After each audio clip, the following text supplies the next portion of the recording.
Okay, today we're taking a look at two ways of looking at the fingerboard of the guitar and determining what kind of drills we can do and what kind of other activities we can do on the fingerboard to get the fingerboard learned. So let's get started. First thing we're going to take a look at is the chromatic fingerboard. People who take lessons here will recognize this version of the chromatic fingerboard. Essentially, what we're doing is we're walking up strings. String number 6 is the thick string at the top, 5, 4, 3, 2, and 1 is the thin string at the bottom. So essentially the drawing is upside down, so the low notes are at the bottom of the chart and the high notes are at the top of the chart. We have these open strings here, E, A, D, G, B, and E, and then frets running this way.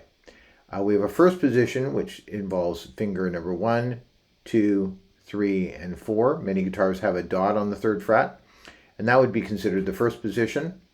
There's a bunch of different ways to look at positions. Berklee College looks at it as if you start on the 1st fret, that's the 1st position. If you start on the 2nd fret, that's the 2nd position, 3rd position, 4th position. So this would be the 5th position, starting on the 5th fret. The rest of the world doesn't so much look at it that way, and this is considered the 2nd position just about everywhere else. There's a dot on the 5th fret for the start of the 2nd position, and it's 5, 6, 7, and 8. And then there's a dot on the 9th fret, which brings in the 3rd position, fingers 1, 2, 3, 4 for frets 9, 10, 11, 12 being the 3rd position. So 4 fingers, 3 frets to get from the 1st fret to the 12th fret, and then the open, of course, doesn't use any fingers. So how to learn this is to say the names out loud as you play them, and in that way your ear gets to hear the note itself. It gets to hear you say the note, so that connects the sound of this sound with the sound of the letter E. We have 2 visual prompts, the position on the guitar, which is open on the 6th string, we can see that, and then of course the chart itself, which is visual also. So let's get started on a drill that will get you memorizing these note names. Here we go. E. You can join me if you want to. 2, 3, 4. E. F. F sharp G flat. G. G sharp A flat. A sharp B flat. B. C. C sharp D flat. D. D sharp E flat. And E. We'll ascend this time, and there'll be another video for descending as well. Next string, 5th string, A sharp B flat. B, C, C sharp D flat, D, D sharp E flat, E, F, 3rd position, F sharp G flat, G, G sharp A flat, and A. Leaving the fingers down as we go, just like we would do in a warm-up exercise. 4th string from the bottom, D, D sharp E flat, E, F, F sharp G flat, G, G sharp A flat, A sharp B flat, B, C, C sharp D flat, and D. We should be ending on the 12th fret, the double dots, if we're doing this correctly, starting on open and ending up going from D, open, to D on the 12th fret. 3rd string from the bottom, G, G, G sharp A flat, A sharp B flat, B, C, C sharp D flat, D, D sharp E flat, E, F sharp G flat, and G. 2nd string from the bottom is B, C, C sharp D flat, D, D sharp, E flat, E, F, F sharp, G flat, G, G sharp, A flat, A sharp, B flat, B. Another objective that we're trying to accomplish is to keep your eyes on the page. Even if you know this really well, I've got it memorized and I still keep my eyes on the page. Good practice to keep your eyes on the information that's coming in. And if you can keep your eyes on the page for something you do know, it's easier to keep your eyes on the page when something you don't know. So start from the bottom string, E, F, F sharp, G flat, G, G sharp, A flat, A sharp, B flat, B, C, C sharp, D flat, D, D sharp, E flat, E. Sorry, I sped up a little bit. The objective is also to go slow. The slower you go, the faster you learn it, because you give your brain time to take in the information and retain some of it. If you go really fast, the slower you learn it. So being impatient definitely does not pay off because you're just thinking about the next note, the next note, the next note. You're not absorbing any information. So it's all about whatever information you can keep. If we think about all those notes in Chromatic as being all the notes in the league of a sport, let's say, then we break those off into teams, and a team would be considered in music a key.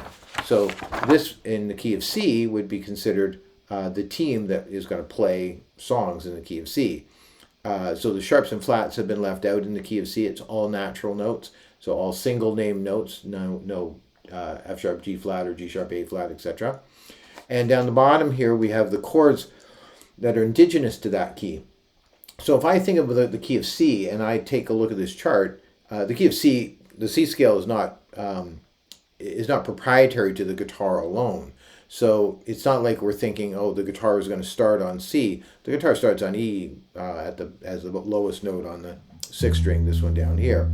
So we're going to start by just finding C, and we can actually play a scale by going from C and just playing each letter name regardless of where that letter name lands. So that could be C, D, E, F, G, A, B, C, and that would be a C major scale. We can also play C, D, E, F, G, A, B, C. Wherever they are, that's going to be that scale.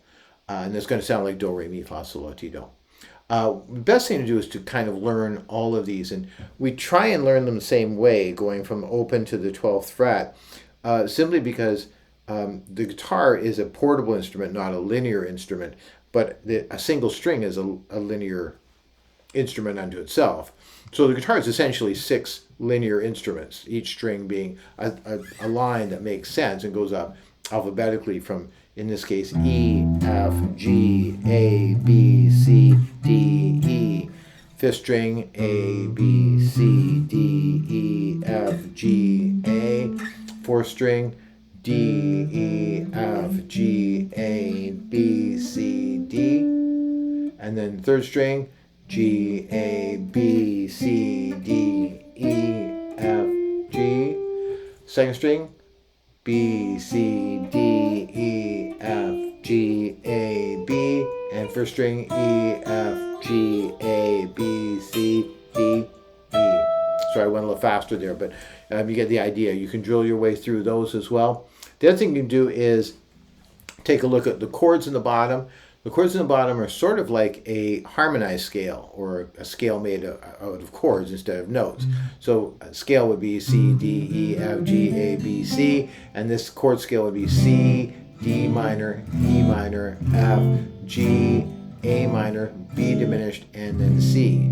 So a great drill would be to get a track on the internet, like a jam track in the key of C, put it on and soloing particularly on one string. So if you took that first string at the bottom, you solo to that, or take these chords that are on the page and make yourself an MP3 voice memo or anything like that, and then play along with that voice memo, soloing on that first string or multiple strings if you can, to those chords. You'll find that it'll always sound good if you're playing the right notes, because the materials that made these chords are actually from that actual set of notes that are in the key of C. Because the chords and the notes are in the same key, they will actually sound good together.